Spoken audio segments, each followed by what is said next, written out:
নমস্কার বন্ধুরা, সবাই কেমন আছেন? আমি পাপড়ি কিচেন থেকে চলে আসলাম নতুন একটা মাছের রেসিপি নিয়ে। এখানে মাছে একটু লবণ দিয়ে দিয়েছি। মাছটা কিন্তু খুব সুন্দর করে ধুয়ে নিয়েছি। আর এটা কিন্তু সাগরের চান্দাকাটা মাছ।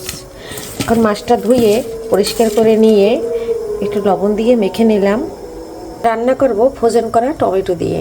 আর মাছটা কিন্তু শুকনো শুকনো করে রান্না করব। টমেটোটা বের করে নিয়েছি আর মাছটা এখন মেখে নেব। মাছটায় হলুদ লবণ দিয়ে দিয়েছি আর দিয়ে দিলাম একটু চালের গুঁড়া।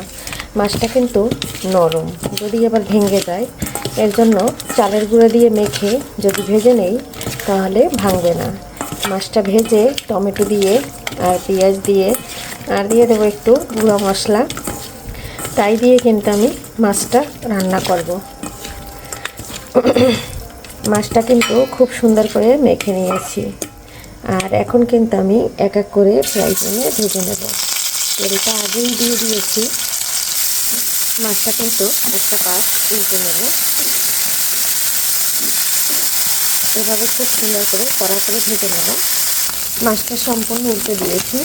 এখন আরও একটু ভেজে নিয়ে নামিয়ে নেব। এদিকে কড়াই বসিয়ে দিয়েছি, জিরা ফোড়নে দিয়ে দিচ্ছি। এখন এই কেটে রাখা পেঁয়াজ মরিচটা দিয়ে ভেজে নেব। পেঁয়াজটা দিয়ে একটু নেড়ে ছেড়ে দিচ্ছি। পেঁয়াজটা হালকা ভাজা হয়ে পরে আমি ভালো করে কষিয়ে নেব। এদিকে মাছটা ভাজা হয়ে গেছে, তুলে নিচ্ছি। আর মাছ কিন্তু বন্ধুরা খুব সুন্দর করে লাল করে ভেজে নিয়েছি। ভাজা তুলে নিলাম। অবশিষ্ট মাছগুলোও দিয়ে দিয়েছি। এদিকে পেঁয়াজটা নরম হয়ে গেছে।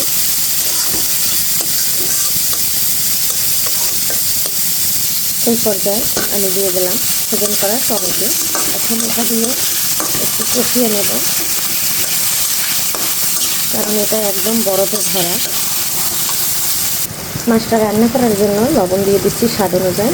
এখানে দিয়ে দিচ্ছি একটু গুঁড়ো মশলা বা মরিচ, দিয়ে দিচ্ছি হলুদ, সামান্য পরিমাণে জিরা ও ধনিয়ার গুঁড়ো।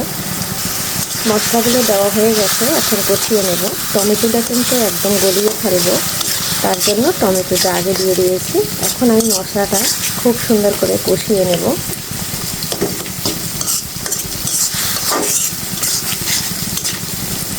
বন্ধুরা দেখুন, তেলটা কিন্তু ছেড়ে দিয়েছে।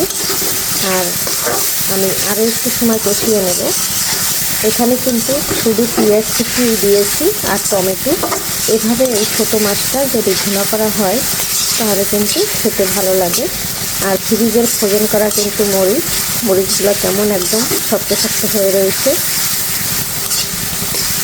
এই যে খুব সুন্দর করে কষিয়ে নিয়েছি, তেলটা একদম ছেড়ে দিয়েছে। আর আমি কিন্তু দেবো গরম জল। মশলা দিয়ে তেলটা সম্পূর্ণ ছেড়ে দিয়েছে, এখন দিয়ে দিলাম গরম জল। ঝোলটা দিয়ে একটু নেড়ে ছেড়ে দিচ্ছি। যেহেতু গরম জল দিয়ে দিয়েছি, সাথে সাথে কিন্তু ফুটে আসবে। বন্ধুরা একদম জলটা দেওয়ার সাথে সাথে ফুটে উঠেছে। এই পর্যায়ে মাছগুলো দিয়ে দিচ্ছি। বন্ধুরা ফাইনালি কিন্তু আমার রান্নাটা হয়ে গেছে। আর এটা দিয়ে কিন্তু বেশি একটা নাড়াচাড়া করা যাবে না। এই যে অল্প সময়ের ভিতর কিন্তু এই রান্নাটা হয়ে যায়। আর এখন কিন্তু এটা টমেটো কিন্তু একদম গলিয়ে ফেলেছি। আর এই যেটা দেখা যায় এটা কিন্তু খোসা।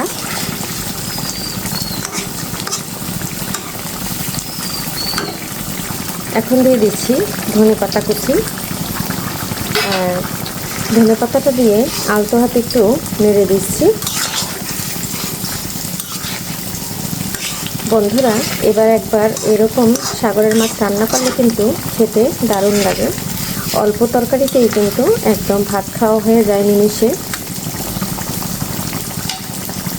বন্ধুরা রান্নাটা কিন্তু একবার হয়ে গেছে, চুলাটা বন্ধ করে দিয়েছি। আর এখন আমি নামিয়ে নিচ্ছি।